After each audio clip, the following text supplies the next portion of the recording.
الحمدللہ رب العالمین والصلاة والسلام علی سید الانبیاء والمرسلین وعلی آلہ واصحابہ اجمعین، اما بعد فاعوذ باللہ من الشیطان الرجیم، بسم اللہ الرحمن الرحیم۔ الا ان اولیاء اللہ لا خوف علیہم ولا هم یحزنون۔ صدق اللہ مولانا العظیم وبلغنا رسولہ النبی الکریم الامین، ونحن علی ذلک لمن الشاہدین والشاکرین والحمد للہ رب العالمین۔ مولایا صلی وسلم دائما ابدا علی حبیبک خیر الخلق کلہم، هو الحبیب الذی ترجى شفاعته لكل هول من الاحوال مقتحم، فإن من جودك الدنيا وضرتها ومن علومك علم اللوح والقلم، بلغ العلا بکمالہ کشف الدجى بجمالہ، حسنت جمیع خصالہ صلوا علیہ وآلہ، یا صاحب الجمال و یا سید البشر من وجهك المنیر لقد نور القمر، لا يمكن الثناء كما كان حقه، بعد از خدا بزرگ توئی قصہ مختصر، ان اللہ وملائکتہ یصلون علی النبی، یا ایہا الذین آمنوا صلوا علیہ وسلموا تسلیما، الصلاۃ والسلام علیک یا سیدی یا رسول اللہ، وعلی آلک واصحابک یا سیدی یا حبیب اللہ، الصلاۃ والسلام علیک یا سیدی یا نبی اللہ، وعلی آلک واصحابک یا سیدی یا حبیب اللہ، الصلاۃ والسلام علیک یا سیدی یا شفیع المذنبین، وعلی آلک واصحابک یا سیدی یا خاتم النبیین۔ گنج بخش فیض عالم،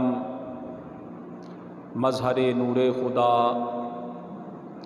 گنج بخش فیض عالم، مظہر نور خدا، ناکساں پیر کامل، کاملاں را رہنما۔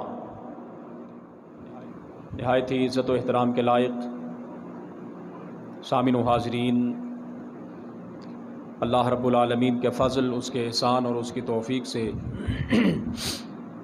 نبی اکرم نور مجسم رحمت دو عالم، فخر آدم و بنی آدم صلی اللہ علیہ وآلہ وسلم کی نالین اقدس کے تصدق سے ہم سب نماز جمعۃ المبارک کی ادائیگی کے لیے اللہ رب العالمین کے حضور حاضر ہیں۔ پروردگار عالم ہم سب کی اس حاضری کو اپنی بارگاہ میں شرف عزت عطا فرمائے۔ آج کی ہماری گفتگو کا عنوان شان اولیاء، اور بالخصوص چند ایک باتیں آخر میں حضور سیدی داتا گنج بخش علی حجویری رحمۃ اللہ تعالی علیہ کے حوالے سے اگر وقت ہوا تو۔ اللہ رب العالمین قرآن کریم فرقان حمید کے اندر ارشاد فرماتا ہے، الا ان اولیاء اللہ، بے شک خبردار جو اللہ کے دوست ہیں، لا خوف علیہم، ان پر کوئی خوف نہیں ہے، ولا هم یحزنون، اور نہ ہی وہ غمگین ہوں گے۔ قرآن کریم فرقان حمید کے اسلوب اور انداز پر اگر غور و فکر کیا جائے تو عربی لغت کے اعتبار سے لفظ الا کا استعمال وہاں پر کیا جاتا ہے کہ جہاں کلام کو شک و شبہ سے پاک کرنا مقصود ہو۔ ہمارے عرف میں الا کا ترجمہ اگر کیا جائے تو یہ بنتا ہے خبردار۔ کیا بنتا ہے؟ خبردار۔ گفتگو انتہائی توجہ طلب ہے، اگر توجہ ہوگی تو انشاءاللہ العزیز فائدہ بھی ہوگا۔ اور پھر اس کے بعد اگر ہم سے کوئی بندہ یہ کہے کہ تم کسی اللہ والے کے پاس جا کر شرک کرتے ہو تو اس کا جواب بھی ہمیں معلوم ہو جائے گا۔ لفظ الا کا استعمال عربی محاورے میں، عربی لغت اور زبان میں وہاں پر کیا جاتا ہے کہ جہاں کلام کو شک و شبہ سے پاک کرنا مقصود ہوتا ہے۔ ایک لفظ الا ہے۔ اسی طرح ایک اور لفظ استعمال ہوتا ہے انا۔ اسی انا کے حمزہ پر اگر زبر پڑھ دی جائے تو یہ بن جاتا ہے انا۔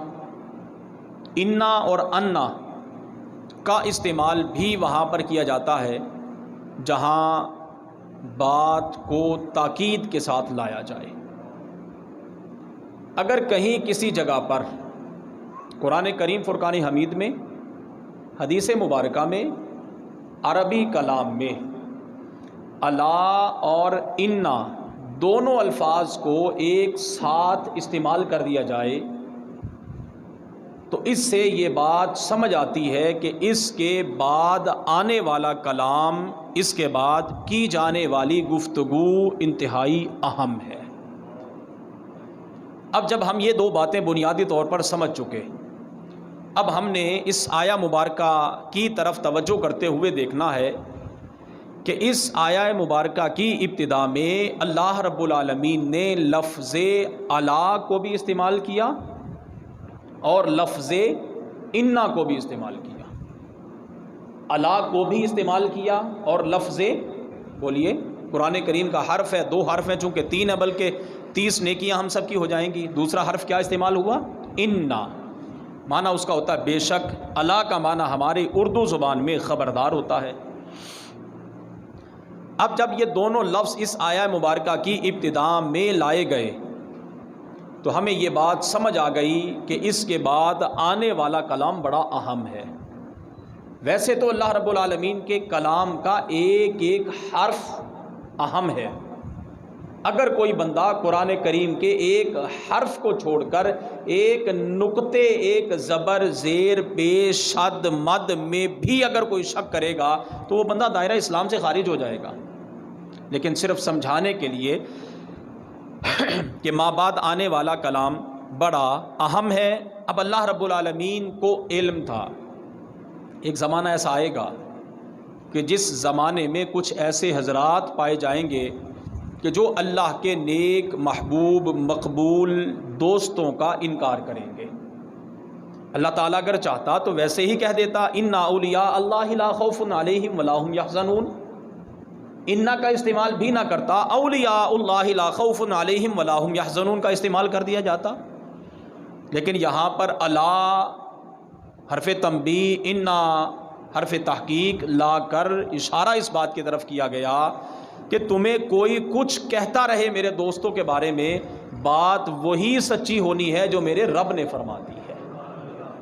اب اللہ تعالی، ہم اس کی مزید اگر سمجھنا چاہیں تو اس طرح ہم کر سکتے ہیں کہ ہمارے عرف کے اندر، ہمارے معاشرے میں لفظ خبردار کا استعمال کہاں کیا جاتا ہے؟ آپ الحمدللہ ثم الحمدللہ سارے حضرات صاحب عقل ہیں، اس بات سے بخوبی آگاہی رکھتے ہیں کہ ہمارے ہاں جب ہم کہیں جائیں اور بجلی کا کہیں ٹرانسفارمر لگا ہو تو اس کے اوپر ایک تختی لگی ہوتی ہے اور سرخ کل کے اندر لکھا ہوتا ہے خبردار۔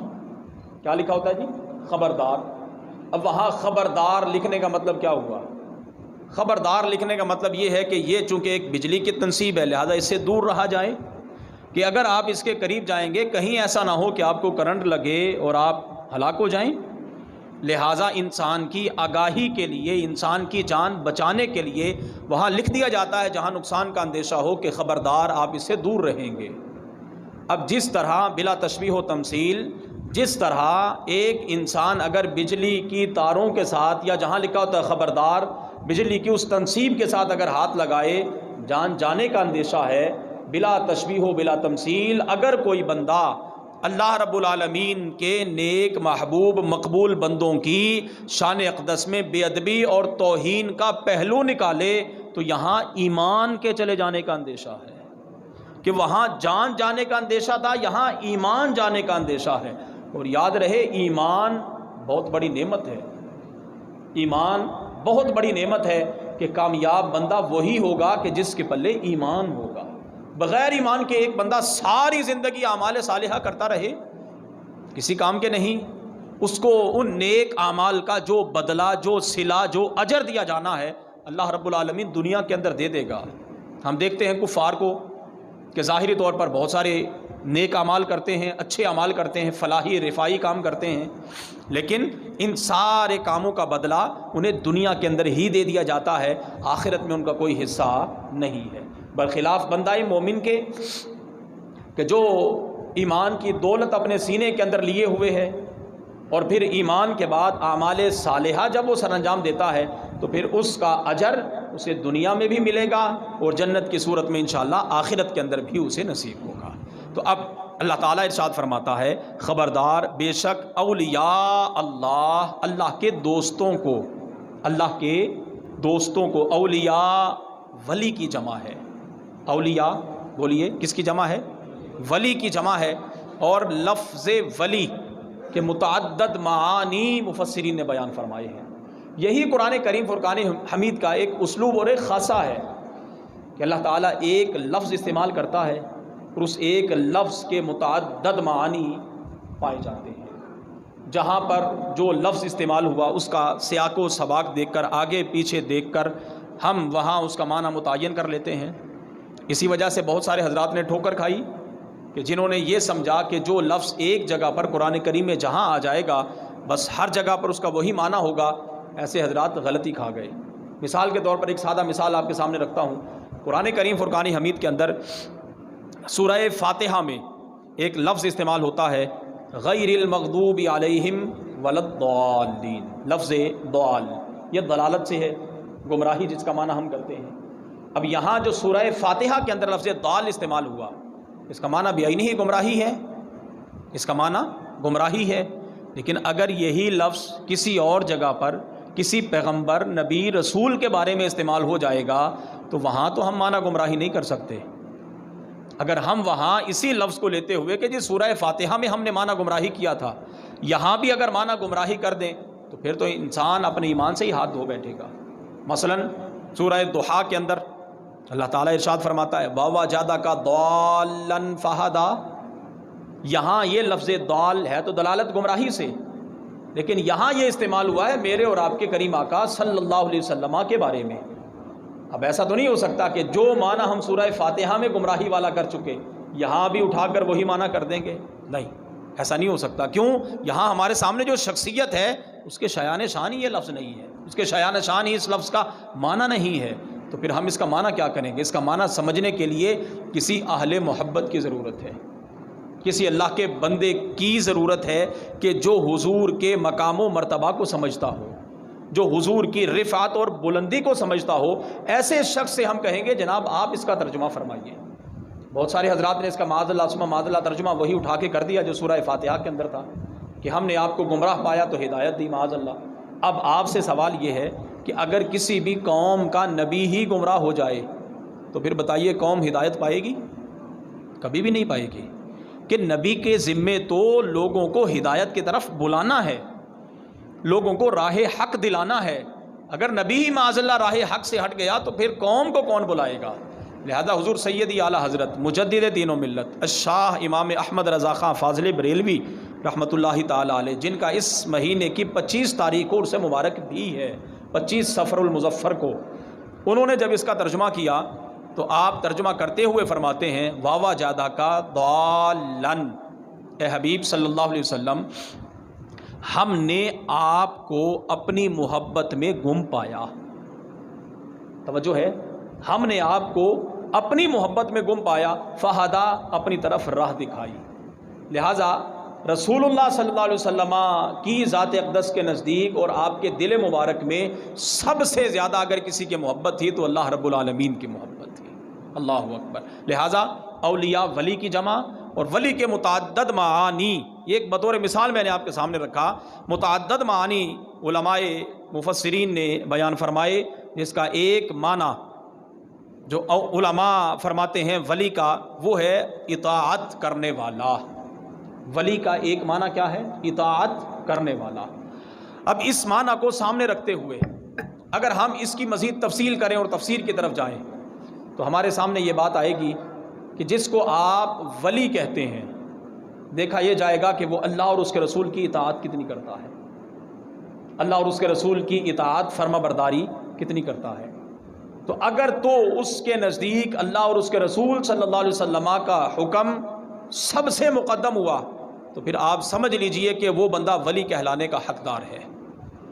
اور اگر اس کے نزدیک اس کی اپنی نفسانی خواہشات مقدم ہیں، سب سے شریعت کے قریب تک نہیں جاتا، فرائض کی پابندی نہیں کرتا، تو پھر یاد رکھیے گا ہم متعدد بار کہہ چکے کہ ایسا بندہ ولی نہیں ہو سکتا. ایسا بندہ ولی، چند ایک موٹی موٹی نشانی آپ کے سامنے میں رکھتا ہوں ولایت کے لیے. سب سے پہلی بات، ولی فرائض کا پابند ہوگا. فرائض سے مراد نماز، روزہ، حج. صاحب نصاب ہونے کی صورت میں، صاحب استطاعت ہونے کی صورت میں حج اگر فرض ہے تو حج کرے گا، نمبر 1. نمبر 2، اتنا قرآن و حدیث کا علم رکھنے والا ہوگا کہ اگر اس سے کوئی بندہ کوئی مسئلہ پوچھ لے تو کم از کم وہ قرآن و حدیث سے اس کا جواب دے سکے. یہ شرط ہے ولایت کے لیے. جاہل ولی نہیں ہوتا. جاہل ولی، بولے سارے ڈر کیوں رہے ہیں آپ حضرات؟ جاہل ولی نہیں ہوتا. جاہل ولی، داڑھی کٹانے والا ولی، بولیں اگر کسی کا ہو تو وہ اس سے ہاتھ جوڑ لے، آج ہی معافی مانگ لے. میں آپ کو ممبر پر بیٹھ کر یہ حق بات کہہ رہا ہوں اور صحیح بات بتا رہا ہوں کہ اگر کوئی بندہ کسی ایسے شخص کا مرید ہو گیا کہ جو نہ نماز پڑھتا ہے، نہ روزے رکھتا ہے، نہ داڑھی شریف رکھتا ہے، نہ اعمال صالحہ سر انجام دیتا ہے، ایسے بندے کا ولایت سے دور دور تک کا کوئی تعلق نہیں ہے. لہذا صراحتاً علی الاعلان داڑھی کٹانے والا بندہ ولی نہیں ہو سکتا. تیسری نشانی اس کی یہ ہے کہ اس کا سلسلہ نسب نبی علیہ الصلوۃ والسلام تک متصل ہو، منقطع نہ ہو. متصل ہونے کا مطلب کیا ہوگا؟ کہ یہ جس سے آپ بیعت ہوئے یہ اپنے پیر سے مرید ہو، اس کا پیر اپنے پیر سے مرید ہو. اس طرح یہ سلسلہ طریقت جس کو ہم کہتے ہیں، یہ اس کا سلسلہ طریقت حضور نبی رحمت صلی اللہ علیہ وسلم تک متصل ہو، منفصل نہ ہو.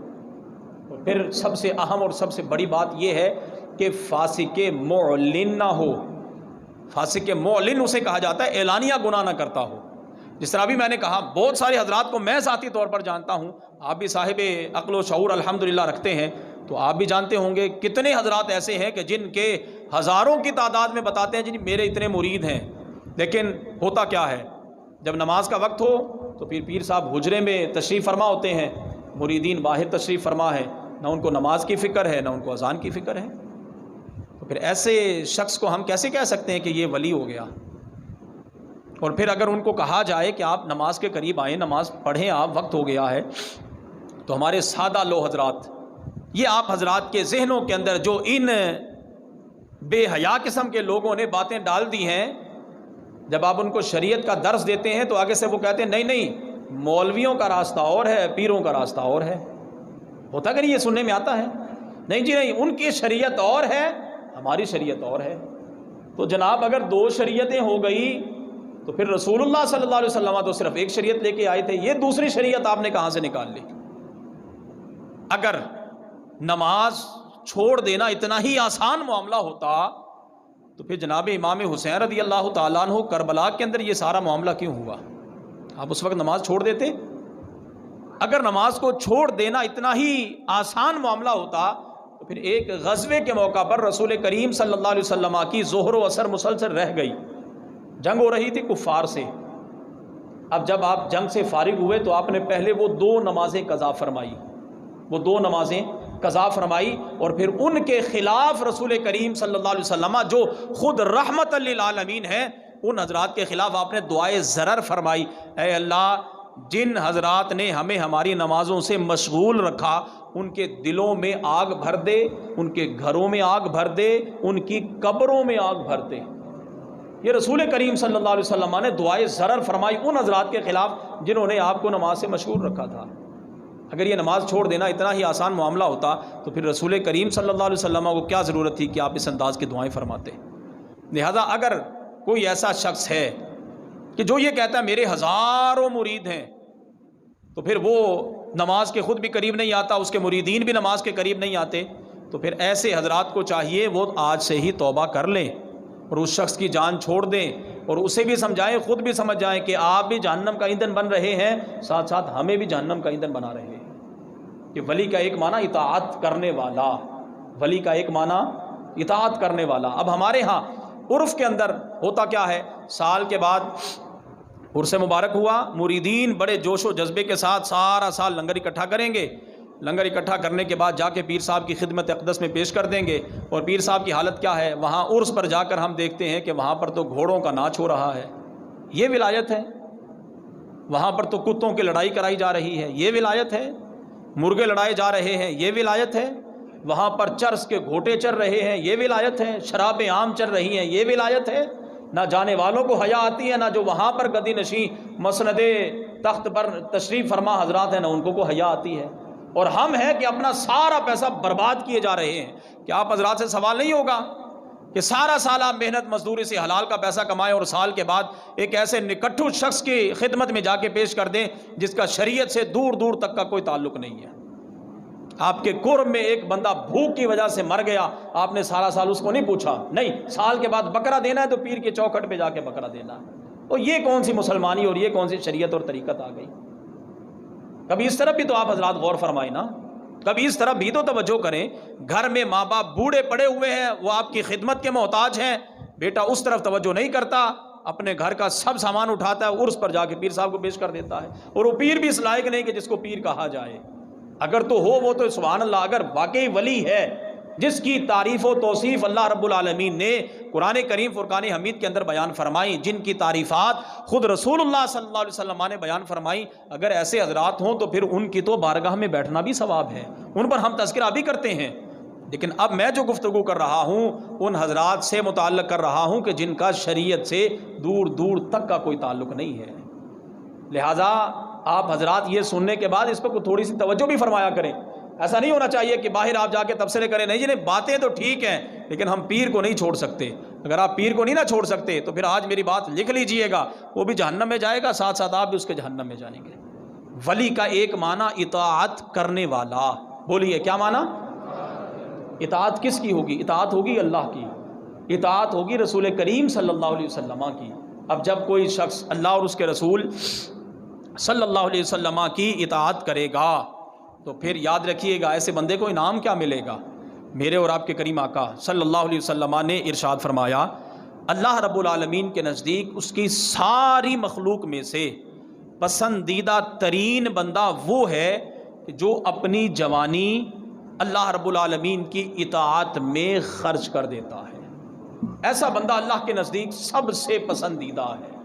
اور پھر جب کوئی جوان صدق کے دل سے سچی توبہ کر کے اپنے آپ کو اپنے مالک کے حضور پیش کرتا ہے، اور پھر جب اس کا سر، اس کی پیشانی اس کے مالک کے حضور جھکی ہوتی ہے، پھر اس کا انعام دیکھیے میرا رب اسے انعام کیا عطا فرماتا ہے۔ رسول کریم صلی اللہ علیہ وسلم نے ارشاد فرمایا، اللہ رب العالمین اپنے اس بندے پر فرشتوں کے سامنے فخر فرماتا ہے۔ کتنا بڑا احساس ہے اس شخص کے لیے کہ جو صدق کے دل سے اپنی جوانی میں توبہ کرتا ہے، جو صحیح معنوں میں اللہ اور اس کے رسول صلی اللہ علیہ وسلم کی اطاعت و فرما برداری کرتا ہے۔ تو جو بندہ جس قدر اللہ رب العالمین کی اطاعت کرے گا اسی قدر اس کو اپنے رب کی معرفت حاصل ہو جائے گی۔ اور جب کسی بھی شخص کو اللہ رب العالمین کی معرفت حاصل ہوتی ہے، پھر اس کو کہا جاتا ہے قرب خداوندی کا حاصل ہو جانا۔ جب کسی بندے کو اللہ کا قرب حاصل ہوتا ہے تو پھر یہ آیا مبارکہ اور اس کا حصہ لا خوف علیہم ولا هم یحزنون اس بندے پر صحیح معنوں میں صادق آتا ہے۔ اب ایسے بندے کا اٹھنا بھی اللہ کی رضا کے لیے، ایسے بندے کا بیٹھنا بھی اللہ کی رضا کے لیے، چلنا پھرنا اور دیگر اپنی زندگی کے معاملات کرنا، یہ سارے کے سارے اللہ رب العالمین کی اطاعت ہی میں وہ خرچ اور صرف کرتا ہے۔ اب ایسے بندے کو انعام، اور ایک اور معنی ولی کا معنی دوست یا محب بھی ہوتا ہے، دوست اور محب معنی محبت کرنے والا۔ اب یہ جو اللہ کا نیک بندہ جس کو ہم ولی کہہ رہے ہیں، جب ہم ولی کا معنی دوست اور محبت کرنے والا کریں گے تو پھر سب سے بڑھ کر میں نے پہلے عرض کیا یہ اللہ اور اس کے رسول سے محبت کرے گا۔ اب جب کوئی بندہ اللہ اور اس کے رسول صلی اللہ علیہ وسلم سے محبت کرے گا تو پھر بدلے میں میرا رب اسے کیا انعام عطا فرمائے گا۔ میرے اور آپ کے کریم آقا صلی اللہ علیہ وسلم نے ارشاد فرمایا ان اللہ اذا احب عبدا دعا جبریلا، کہ بے شک اللہ رب العالمین جب کسی بندے سے محبت فرماتا ہے جبریل امین کو بلاتا ہے، فقال ارشاد فرماتا ہے انی احب فلانا فاحبہ، اے جبریل میں فلاں بندے سے محبت کرتا ہوں تو بھی اس سے محبت کر، تو بھی اس سے محبت۔ میرا رب جبریل کے ذریعے پیغام دیتا ہے اے جبریل میں فلاں سے محبت کرتا ہوں تو بھی اس سے محبت کر۔ قال فیحبہ جبریل، رسول کریم صلی اللہ علیہ وسلم نے ارشاد فرمایا جبریل امین اس بندے سے محبت کرتے ہیں۔ ثم ینادی فی السماء، پھر آسمانوں میں ندا دی جاتی ہے، آسمانوں میں ندا دی جاتی ہے، فیقول ان اللہ یحب فلانا فاحبوہ فیحبہ اہل السماء، جبریل امین آسمان میں اعلان کرتے ہیں اے آسمان والو فلاں بندے سے اللہ محبت کرتا ہے، جبریل محبت کرتے ہیں، اے آسمان والو تم بھی فلاں بندے سے محبت کرو، لہٰذا آسمان والے اس سے محبت کرنے لگتے ہیں۔ ثم یرفع لہ القبول فی الارض، پھر اس بندے کی زمین میں قبولیت رکھ دی جاتی ہے، بس پھر اس بندے کے نام آنے کی دیر ہوتی ہے کہ مخلوق خود بخود اکٹھی بھی ہو جاتی ہے اور اس کے بعد سلام کے لیے حاضر بھی ہو جاتی ہے۔ داتا گنج بخش علی حجویری رحمۃ اللہ تعالی علیہ، کوئی جانتا ہے کہ ابھی یہ جو اس سال 20 صفر المظفر کو آپ کا عرس مبارک منایا جا رہا ہے، یہ کون سا عرس مبارک ہے؟ کوئی صاحب کسی کو اگر علم ہو تو؟ تقریباً 950 سال سے زائد کا عرصہ حضور سیدی داتا گنج بخش علی حجویری کو دنیا سے تشریف لے جائے ہوئے گزر چکا ہے۔ کتنا جی؟ 950 سال، ابھی تقریباً غالباً کنفرم نہیں، 985 غالباً، تقریباً یہ 983واں عرس مبارک اس سال حضور سیدی داتا گنج بخش علی حجویری کا ہوگا۔ چلیں آپ اندازہ لگائیں 950 سال، کتنا جی؟ ایک بندے کو دنیا سے گئے ہوئے عرصہ ہو گیا 950 سال کا۔ بابا جی آپ باہر تشریف لے جائیں گے، جزاک اللہ، میں نے ایک دن آپ کو پہلے بھی عرض کیا تھا، محبت فرمایا کریں تھوڑی سی۔ کتنے سال ہو گئے جی؟ 950 سال ایک بندے کو دنیا سے تشریف لے جائے ہوئے گزر گئے، اور آپ جا کے دیکھیں آج بھی داتا صاحب کے دربار اقدس میں ہم میں سے تو کوئی بھی ایسا بندہ نہیں ہوگا جس کی عمر ہو 950 سال، 100 سال کا بھی ہم میں سے تو کوئی نہیں ہوگا۔ اب جب ہم نے داتا صاحب رحمۃ اللہ تعالی علیہ کو دیکھا نہیں، ہم نے ان کو، توجہ میری طرف، ہم نے ان کو دیکھا نہیں، ہم نے ان کا زمانہ پایا نہیں، ہم نے ان کے دوستوں کی صحبت اختیار نہیں کی، آج بھی اگر آپ میں سے کسی کو کہا جائے کہ جناب داتا صاحب ہم نے جانا ہے تو خوشی خوشی کہتے ہیں چلیں جناب چلتے ہیں، سارے ہی چلتے ہیں، ہوتا کہ نہیں اس طرح؟ اور پھر کمال یہ ہے، میں نے پہلے عرض کیا ولی کا ایک معنی اطاعت کرنے والا، ولی کا ایک معنی کیا ہے؟ جو بندہ اللہ اور اس کے رسول صلی اللہ علیہ وسلم کی جتنی زیادہ اطاعت کرے گا بدلے میں میرا رب اسے انعام وہ حدیث پاک کی صورت میں عطا فرماتا ہے۔ میرے رسول کریم صلی اللہ علیہ وسلم نے ارشاد فرمایا اللہ جب کسی بندے سے محبت کرتا ہے جبریل کو بلا کر کہتا ہے اے جبریل میں اس سے محبت کرتا ہوں تو بھی اس سے محبت کر، اور پھر زمین کے اندر روئے زمین پر اس کی قبولیت کو رکھ دیا جاتا ہے۔ آج اگر 1000 سال کے قریب عرصہ گزر گیا اور داتا گنج بخش علی حجویری رحمۃ اللہ تعالی علیہ کی تربت اقدس پر، مزار مبارک پر آپ جس وقت چاہیں جائیں، آپ کو لوگوں کا ایک ہجوم ملے گا۔ یہ تو آپ موجودہ حکومت کی نااہلی کہ انہوں نے جہاں جا کر ہم نے اللہ سے توبہ کرنی تھی وہ دروازے بھی ہمارے لیے بند کر دیے۔ یہ تو نحوست ان کی ہے کہ اللہ کا گھر اس لیے آباد ہوتا ہے، اس لیے بنایا جاتا ہے کہ یہاں لوگ آ کے اللہ کے حضور صدق دل سے گناہوں کی معافی مانگے۔ اب جب بھی کسی بندے کو کوئی بیماری لاحق ہو جائے، جب بھی کسی بندے پر کوئی پریشانی آ جائے، تو ہمیں حکم کیا ہے؟ استعینوا بالصبر والصلاۃ، صبر اور نماز سے مدد حاصل کرو۔ اب نماز کے لیے ہم مسجدوں کے دروازے ہی بند کر دیں۔ جس چیز سے ہم نے صبر حاصل کرنا تھا، جب ہم اس کے قریب جاتے ہیں ہمارے لیے دروازے ہی بند کر دیے جائیں، کہتے ہیں جی ایک دوسرے کے قریب کھڑے ہوں گے تو کرونا پھیل جائے گا۔ تو اب ہونا تو یہ چاہیے تھا کہ یہ جتنے مزارات مقدسہ ہیں لوگوں کو ترغیب دی جاتی کہ یہ اللہ کے نیک بندے ہیں، آپ ان کے پاس جائیں، اب ان کے وسیلے سے اللہ کے حضور جا کر صدق دل سے معافی مانگے تاکہ اللہ رب العالمین سب پر اپنا کرم فرما دے۔ لیکن یہ تو باتیں وہ کہیں نا کہ جس کے دل میں کوئی ذرہ ایمان ہو، اور جب ہم ایمان سے ہی کوسوں دور ہو جائیں گے تو پھر ہم یقیناً جو چیزیں، جو جگہیں ہمیں اللہ کے قریب کرنے والی تھیں، ہم لوگوں کو ان سے ان کو دور کرتے چلے جا رہے ہیں۔ آج 1000 سال کے قریب ہونے والا زمانہ اور عرصہ ہو گیا، تو داتا صاحب علیہ الرحمہ کی خدمت اقدس میں آپ جس وقت بھی جائیں تو وہاں پر لوگوں کا ایک ہجوم ملتا ہے، لوگوں کا ایک ہجوم ملتا ہے۔ اب یہاں ہی ٹھہر کر آپ دیکھیں، یہ راوی کے اس طرف آ گئے اور راوی کے اس طرف بھی ایک ایسا شخص ہے جس کی حکومت تھی، جس کا جناب ایک اشارے سے سب کے فیصلے ہوا کرتے تھے۔ آج وہاں تو ہمیں کوئی نہیں فاتحہ پڑھنے والا نظر آتا، لیکن اس طرف ایک مرد کلندر درویش جس کو ہم ولی بمانہ اطاعت کرنے والا دیکھتے ہیں، وہاں لوگوں کا ہجوم ہے، اور رشتہ دار بھی کوئی نہیں۔ مزے کی بات، رشتہ دار بھی کوئی نہیں جو جانے والے حضرات ہیں، بس جو آیا اس کو جو ملا، جس کو جس انداز میں ملا، تو پھر وہ جب یہاں سے اٹھ کر گئے تو انہوں نے اپنی زبان سے ایک جملہ کہا، گنج بخش فیض عالم۔ یہ کس کا جملہ ہے؟ یہ کس کا جملہ ہے؟ یہ کس کا شعر ہے؟ حضرت خواجہ خواجگان خواجہ معین الدین چشتی اجمیری رحمۃ اللہ تعالیٰ علیہ کا آپ نے چلہ فرمایا حضور داتا صاحب کے قدموں میں، اور پھر جب آپ اپنے چلہ سے فارغ ہوئے، جو کچھ آپ کو چاہیے تھا جب حضور داتا صاحب کی چوکٹ سے آپ کو حاصل ہو گیا، پھر جاتے جاتے ایک جملہ بھی کہہ گئے، گنج بخش فیض عالم۔ فیض عالم کا مطلب ہوتا ہے یہ سارے جہان کو خزانہ بخشنے والے ہیں، سارے جہان کو فیض دینے والے ہیں۔ ناقصارا پیر کامل، ناقصارا پیر کامل۔ اگر کوئی بندہ ناقص ہو تو داتا صاحب اس کے لیے کامل کی حیثیت رکھتے ہیں، اور اگر کوئی کامل یہاں آ جائے تو کاملارا رہنما کاملوں کی رہنمائی کرتے ہیں۔ اگر حضور سیدی داتا گنج بخش علی حجویری رحمۃ اللہ تعالیٰ علیہ دنیا سے جانے کے بعد بھی لوگوں کی حاجت روائی کرتے ہیں، لوگوں کی حاجت روائی کرتے ہیں اور لوگوں کو فیض پہنچاتے ہیں، تو پھر ایسا بندہ جب زندگی کے اندر موجود ہوگا تو پھر اللہ رب العالمین نے اس کو کتنی شانیں عطا فرمائی ہوں گی۔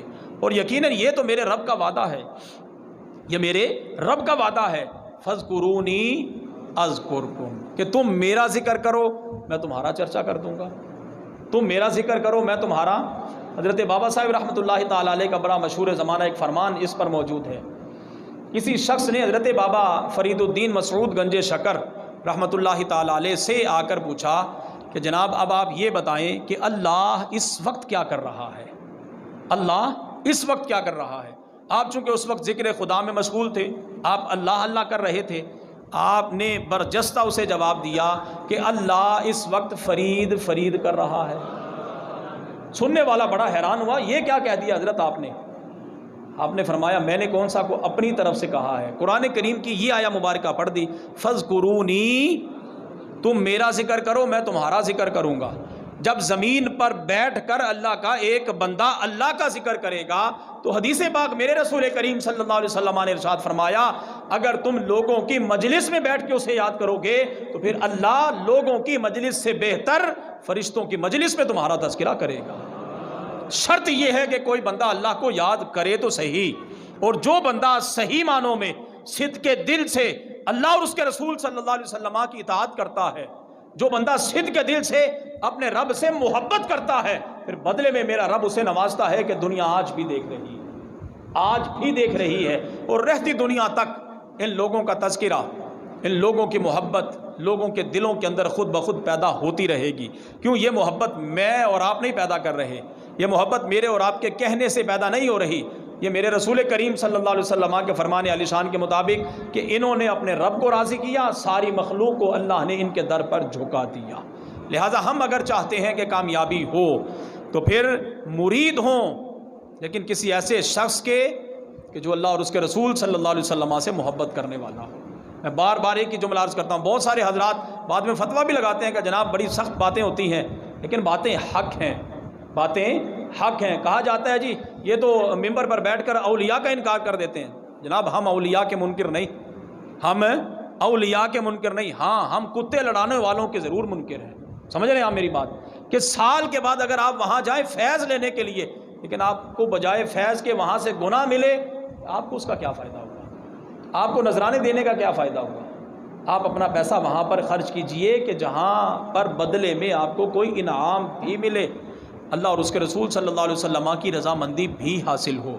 تو الا ان اولیاء اللہ، خبردار بے شک جو اللہ کے دوست ہیں، جو اللہ سے محبت کرنے والے ہیں، جو اللہ کے محب ہیں، جو اللہ کے صحیح معنوں میں اس کے بندے ہیں، لا خوف علیہم ولا هم یحزنون، نہ تو ان پر کوئی خوف ہے نہ وہ غمگین ہوں گے۔ آئندہ انشاءاللہ اسی کو آگے بڑھائیں گے۔ اللہ رب العالمین ہم سب کو صحیح معنوں میں اولیاء کرام کی محبت عطا فرمائے، آمین۔ وآخر دعوانا الحمدللہ۔